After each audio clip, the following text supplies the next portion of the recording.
Frozen shoulder एक ऐसी term है जब हमें लगता है कि कंधा फ्रीज हो गया है, जाम हो गया है। जब पेशेंट से हम हाथ उठाने को कहते हैं तो वो हाथ नहीं उठा पाता। इसकी भी अलग अलग रेंज होती है। अगर हम उस मसल को वहीं ट्रीट कर लें तो ठीक है, अगर हम नहीं ट्रीट कर पाते और हम उसे नेगलेक्ट छोड़ देते हैं तो हमें धीरे धीरे कंधे को उठाने में दिक्कत शुरू हो जाती है और कंधा जाम होने की वजह से हमारे बॉडी के बाकी चीज़ें भी स्टिफ होने लगती हैं। मैक्सिमम हमने अपनी प्रैक्टिस में देखा है कि जो डायबिटिक पेशेंट्स होते हैं उनके साथ ये इश्यूज बहुत ज़्यादा होती हैं। फिजियोथेरेपी से ही हम पेशेंट को ठीक कर सकते हैं।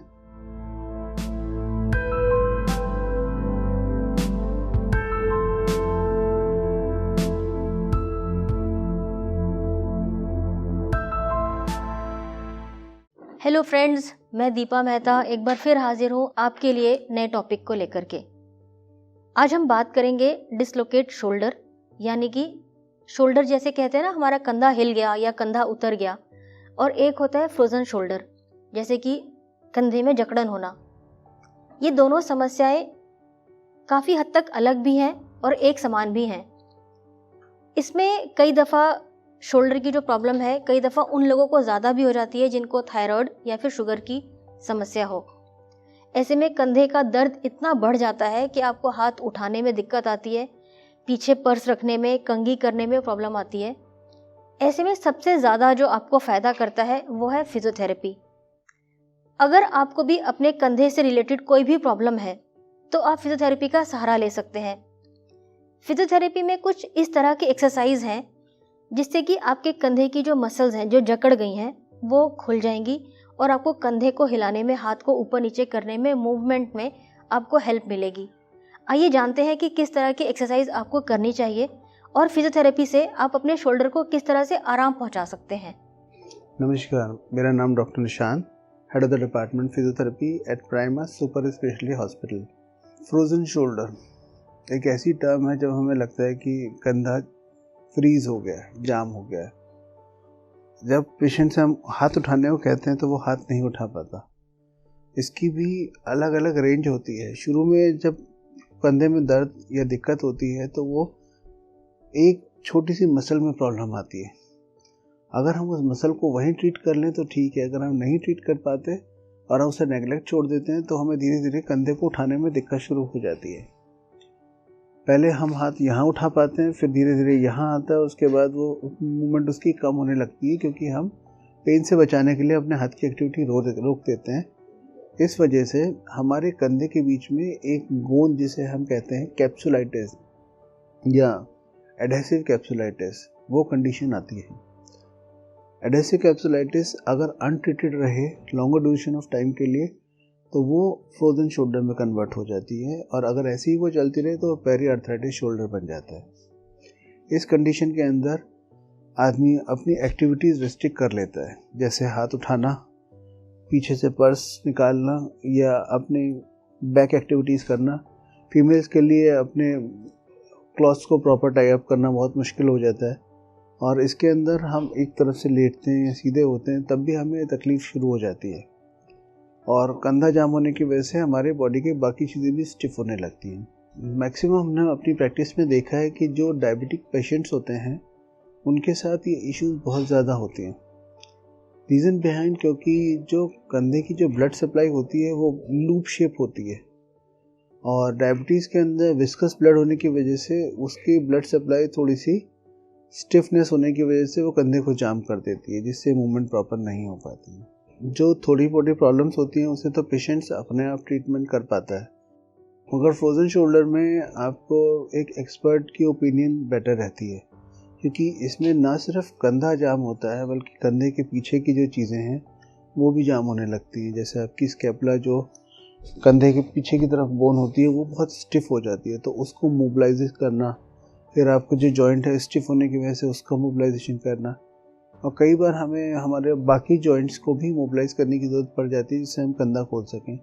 तो बेटर कि आप एक अच्छे फिजियोथेरेपिस्ट को कंसल्ट करें जो इसमें आपकी हेल्प कर सकें। जैसे कंधे को धीरे धीरे उठाना, अगर एक हाथ से ना उठ पाए तो दोनों हाथों से पकड़ के उसको स्ट्रेच करके नीचे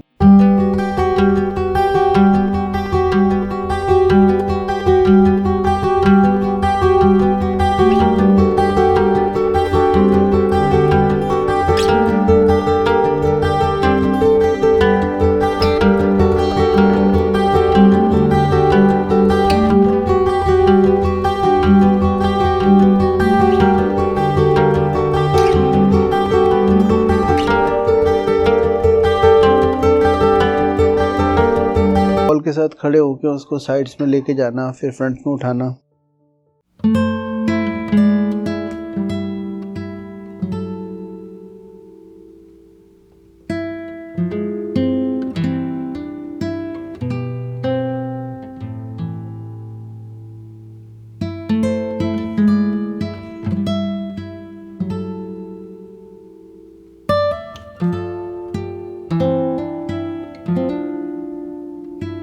लगा लिया आपने।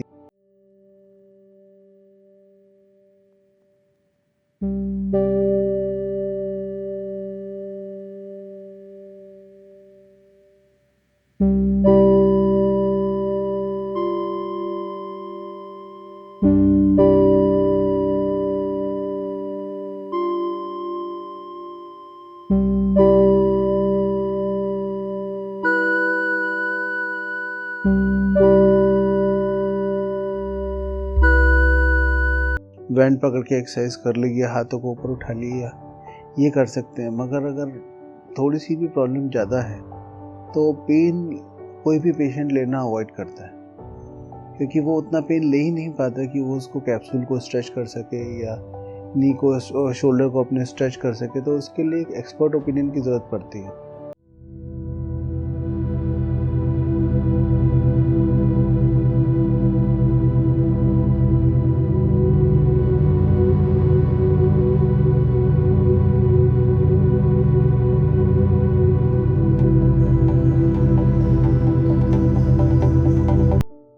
बेसिकली मॉइस्ट शीट है, ट्रांसक्यूटेनियस या इलेक्ट्रिकल स्टिमुलेशन यानी टेंस, IFT, लेज़र भी काफ़ी हेल्पफुल होती है।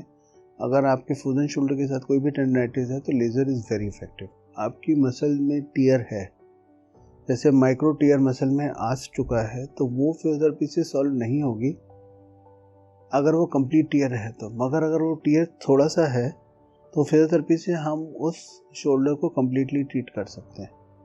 मैक्सिमम केसेस में फिजियोथेरेपी से ही हम पेशेंट को ठीक कर सकते हैं, उसमें सर्जरी की ज़रूरत नहीं लगती है अगर मसल टूट ना गई हो तो। अगर मसल में कोई इंजरी है जो मसल कम्प्लीटली कट ऑफ हो गई है तो यंग एज के अंदर तब कभी कभी सर्जरी की ज़रूरत पड़ जाती है। एक चीज़ तो होती है इंजरी यानी ट्रॉमा। आप 2 व्हीलर पर हैं, एक्सीडेंट हुआ, गिर गए, आपका हाथ ऐसे स्ट्रेच हो गया तो वो कंधा की तरफ आ गया। कुछ केसेस में आपने देखा है कि अगर कोई बस में खड़ा हुआ है इस तरह से होल्डिंग में, जिसमें जो शोल्डर है वो बाहर की तरफ निकला हुआ है, ऊपर की तरफ है, और एकदम से ब्रेक लगी और वो एकदम आगे की तरफ आया, उसमें भी वो कंधा उतर सकता है। तो उसका जो बेसिकली ट्रीटमेंट होता है वो रिडक्शन होता है, जिसमें जिस पोजीशन में उसका उतरा है उसके अपोजिट साइड में लाके उसको फिर स्लिंग के साथ छोड़ दिया जाता है, और जब 2-3 हफ्ते के बाद उसकी मूवमेंट स्टार्ट कराई जाती है जिससे वो अपनी नॉर्मल मसल्स को जो है वो रीगेन कर सके। आप इन सब चीज़ों का ध्यान रखिए। अब जो नॉर्मल पोजीशंस हैं उसके अंदर थोड़ा सा ध्यान रखिए कि इस तरह से ना रखें, और कंधे की थोड़ी थोड़ी सी एक्सरसाइज करने से जो थोड़ी बहुत इश्यूज होते हैं उससे बिल्कुल ठीक हो सकता है। घबराने वाली इसमें कोई बात नहीं है, बस थोड़ा सा ध्यान की ज़रूरत। देखिए, बहुत छोटी छोटी चीज़ें हैं जो हमने आपको बताई हैं, आप इनका ख्याल रखेंगे तो आप थोड़ी थोड़ी एक्सरसाइज करने के साथ साथ अपने आप को बेटर कर पाएंगे। और अगर आपको लगता है कि आपको हेल्थ संबंधी और भी कोई ऐसी चीज़ें हैं जो आप हमसे डिस्कस करना चाहें या फिर हमसे कुछ भी आपको करनी है, तो आप फोकस हेल्थ चैनल के थ्रू हमसे जुड़ सकते हैं। अपनी प्रॉब्लम्स हैं, जो अपने इश्यूज़ हैं, वो हमसे शेयर कर सकते हैं फोकस हेल्थ टीवी के थ्रू। और इसके अलावा कोई भी चीज़ हो तो will be happy to answer all दोस्त थिंग्स। बहुत बहुत धन्यवाद। तो देखा दोस्तों, फिजियोथेरेपी से हम काफ़ी हद तक जो प्रॉब्लम्स हैं हम अपने आप सॉल्व कर सकते हैं। कई ऐसी थेरेपी होती हैं जो कि आपको फिजियोथेरेपी में सेंटर में जाके ही करवानी पड़े, लेकिन जब आप फिजियोथेरेपी सेंटर जाते हैं, कुछ वहाँ पर एक्सरसाइज आपको ऐसी बताई जाती हैं जिनको आप खुद अपने आप घर में भी कर सकते हैं। इन एक्सरसाइज को करना बंद मत करिए। और फिजियोथेरेपी की जो एक्सरसाइज हैं वो ज़रूरी नहीं कि वो सिर्फ उन्हीं लोगों के लिए है जिनको कोई प्रॉब्लम हुई हो या चोट लगी हो या ऑपरेशन हुआ हो या कोई तकलीफ हो। ये वो एक्सरसाइज है जो हमें डेली रूटीन में भी करनी चाहिए, जिससे हमें अपनी बॉडी की काफ़ी प्रॉब्लम्स को हम सॉल्व कर सकते हैं, अपने डेली रूटीन के काम करने में मदद ले सकते हैं। फिजियोथेरेपी एक अपने आप में एक्सरसाइज है, ट्रीटमेंट भी है, और दर्द से, बीमारी से छुटकारा दिलाने का जरिया भी है।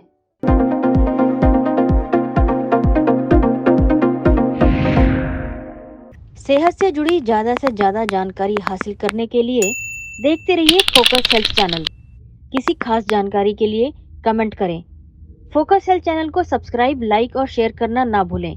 इसके साथ ही बेल आइकन को टच करें ताकि समय पर आपको सभी नोटिफिकेशन मिलती रहें।